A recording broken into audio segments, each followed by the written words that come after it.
Bismillahirrahmanirrahim. Alhamdulillahirabbil alamin. Wassalatu wassalamu ala asyrafil anbiya'i wal mursalin wa ala alihi wasahbihi ajmain. Alhamdulillah. Bersyukur kita bertemu dalam satu program khas Mutiara Ilmu bersama dengan Atuk.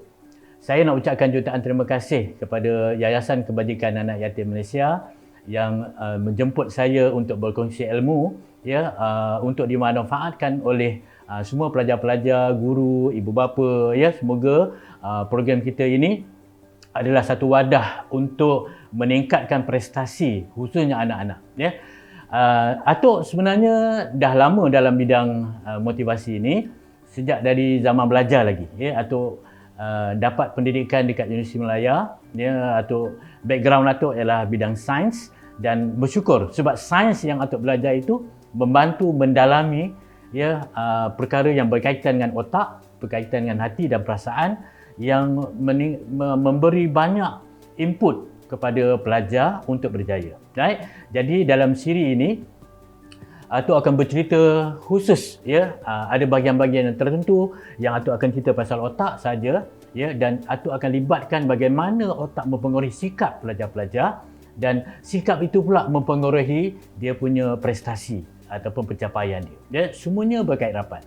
Dan yang paling penting ialah peranan ibu bapa di rumah, bagaimana boleh bantu anak-anak itu cemerlang, sebab bukan semua pelajar itu secara sendirinya boleh berjaya, sebab kejayaan setiap individu itu bergantung kepada dia punya environment, daripada gurunya, daripada ibu bapanya, kawan rapat dia, jiran dia, dan paling penting ialah usaha dia sendiri, sikap dia yang boleh menjadikan dia cemerlang.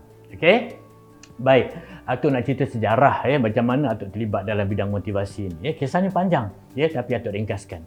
Atuk dulu masa zaman di asrama selalu bila kita aktif dan kita banyak aktiviti dan kita menonjol, jadi pengetua dekat asrama tempat Atuk duduk itu dia rasa macam seronok bila dapat bekerjasama dengan pelajar yang aktif masa itu. Dan kebetulan Universiti Malaya mendapat satu program khas daripada World Bank, ditujukan kepada Fakulti Pendidikan Universiti Malaya untuk bangunkan satu program yang dipanggil program BAKA. Program BAKA ini adalah satu program khas di mana dia panggil pelajar-pelajar dari seluruh negara yang dirasakan yang IQ mereka tinggi. Dan pelajar ini dia buat ujian ujian IQ ataupun IQ test untuk mengenal pasti mereka ni betul tahap yang tinggi, baru ditapis, ada berbagai peringkat IQ test yang diuji, dan akhirnya daripada ramai beribu pelajar yang diuji, akhirnya yang terpilih dalam 30-40 orang saja. So, Atuk terlibat secara direct dalam program itu.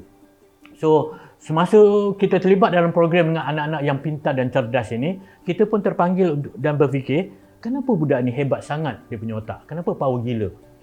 Kenapa mereka ni walaupun umur 11 tahun tapi pemikiran mereka matang dan mereka boleh selesaikan masalah yang orang yang 18 tahun, 20 tahun yang mungkin tak boleh selesaikan masalah, tapi mereka boleh. Di situ saya cari jalan. Dalam masa saya bekerja tu, cari jalan, cari ilmu, cari kemahiran, bagaimana mereka ni boleh hebat, dan kami dapat jawapan. Dan apabila berbagai research dibuat terhadap pelajar-pelajar ini, dan akhirnya dapatlah Atuk share mengapa pelajar ini cemerlang. Alright, dan kisahnya panjang. So daripada itu dan Atuk bekerja pula, ditawarkan bekerja dekat MARA, dan lepas dari MARA Atuk pergi ke Akademi Penulis, dan akhirnya Atuk berdiri sendiri, Atuk buat program khas sendiri supaya Atuk bebas, tak terikat dengan mana-mana, dan pergi ke seluruh negara dan share bagaimana nak jadi pelajar cemerlang melalui program pemahiran belajar. So dalam slot Mutiara Ilmu bersama Atuk hari ini, Atuk akan share segala jenis rahsia ataupun tips untuk jadi pelajar cemerlang. Jadi harap dapat stay. Mungkin program kita ni bersiri sebab ceritanya panjang. Jadi Atuk akan stop. Mungkin kita akan buat siri sambungan ni kemudian. Right? Tapi harap semua orang fokus, standby, buku catatan. Kalau ada soalan-soalan yang nak ditanya pun silakan. InsyaAllah. Atuk lebih suka berinteraksi secara dua hala lah. Bukan Atuk saja yang bercakap. Atuk sangat alu-alukan kalau ada soalan-soalan yang nak ditanya. Alright? Okey, semua dah ready? Kita nak mulakan dengan slot yang pertama, iaitu slot otak. Ya. Bagaimana otak mempengaruhi minda manusia, right? Ramai orang tanya, kenapa dalam ramai anak beranak itu tak semuanya dapat pencapaian yang sama? Bapa hebat, mak hebat, tapi anak bukan semuanya hebat, right? Tetapi ada yang mak tak bagus, maksudnya bukan tak bagus tu tak power, maksudnya dia dari biasa-biasa, mungkin latar belakang keluarga yang susah, dua-dua susah. Ibu dan ayah susah, latar belakang keluarga mereka. Tetapi anak mereka sangat cemerlang. Kita selalu baca dalam paper, selalu keluar. Anak-anak penilaian, anak petani, anak pekerja angkut sampah, tapi pencapaiannya straight A's. Kenapa Right? Walaupun datang dari keluarga yang background berbeza. Sebab kejayaan, dia tak tengok siapa keluarga kita. Tetapi bagaimana kita gabungkan semua yang ada dalam minda ni, kita cernakan dia, kita bagi macam ibarat mutiara lah, sesuai dengan topik kita, bagaimana mutiara dalam lumpur, kita gilap, kita salut dan akhirnya kita angkat dan bercahaya bersinar menyinari seluruh alam. Okey? Baik. Jadi, yang Atul nak cakap tadi tu ialah bagaimana seorang pelajar tu boleh cemerlang, asasnya ialah sel otak dia. Okey? Baik, setiap anak bila di dalam kandungan ibu bapa selama 9 bulan, kandungan ibu bapa, bapa tak mengandung. Okey, dalam kandungan ibunya selama 9 bulan, right? Okey, sebenarnya sel-sel otak mereka ni berkembang dengan sangat pantas, Dan sel ni yang ada dalam otak budak-budak ini kita panggil neuron. Sel ini berkembang, masa sel kita yang mana belajar sains dia tahulah macam mana kita panggil mitosis, macam mana sel itu berkembang, berkembang, ada pembahagian sel. Jadi satu unit sel itu dalam tu ada satu DNA, right? So DNA inilah mempengaruhi keseluruhan kita ni, right? So asasnya ialah setiap sel yang ada dalam setiap bentuk otak manusia itu semuanya main peranan. Apa yang ada dalam tu, bagaimana kita nak bagi dia power, bagi dia aktif, bagaimana dia boleh simpan data dengan banyak, bagaimana boleh simpan data dengan lama, dan bagaimana data yang disimpan boleh dikeluarkan balik pula dengan cekap, dengan sistematik, dengan keadaan yang terbaik. Semuanya bergantung cara kita simpan data dalam otak. Alright? Okay. So, Atul nak share ada satu saintis ni. Semua orang tahu. Semua pernah dengar nama Albert Einstein. Orang yang sangat dahsyat. Dia dah mati. Tapi orang masih simpan otaknya sampai hari ni. Orang buat research. Apa yang hebatnya Einstein ni? Sangat dahsyat. Saya antara orang yang sangat suka belajar tentang Einstein ini. Saya berpeluang jumpa dengan orang yang kaji otaknya yang namanya Tony Buzan. Tony Buzan ni topik lain Nanti Atuk akan cerita bagaimana Tony Buzan ini mempengaruhi sistem belajar. Sebab dia yang perkenalkan mind map. Tapi yang saya tertarik bagaimana Tony Buzan mengkaji semula jadi sifat sel yang ada dekat Einstein. Jadi Einstein ni dah mati tapi orang preserve dia punya mayat.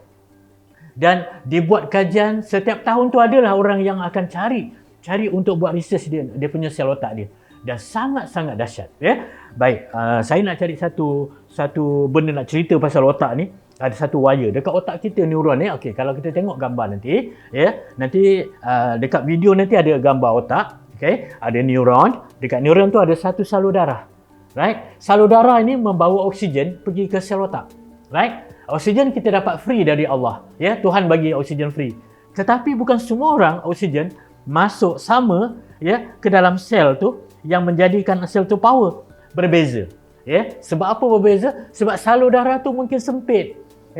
Mungkin ada halangan dalam saluran darah itu yang menyebabkan ada halangan oksigen bergerak sampai ke otak.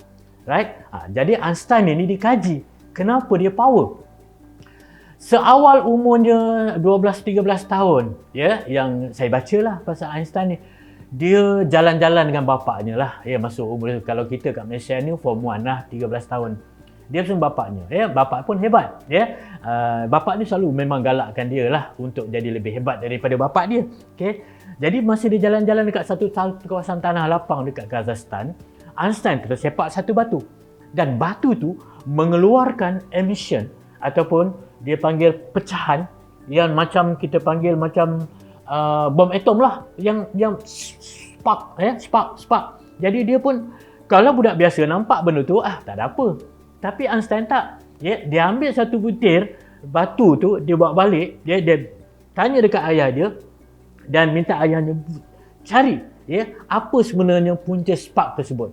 Rupanya daripada hasil itu baru kita tahu itu adalah satu bahan peletup ataupun bahan kita panggil radioaktif, dan itulah bahan itu yang dipanggil plutonium, serpihan plutonium. Dan plutonium ini sebenarnya bila saintis guna buat research dan dapat dia punya sumber, itu adalah sumber tenaga yang kuat bila berlaku radioaktif, pecahan, emission.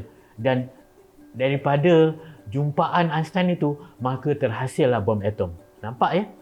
Alright. So, maknanya otak Einstein memang power gila lah. Daripada hasil 13 tahun dia dapat batu tu, dan akhirnya orang buat bom atom hasil daripada idea Einstein.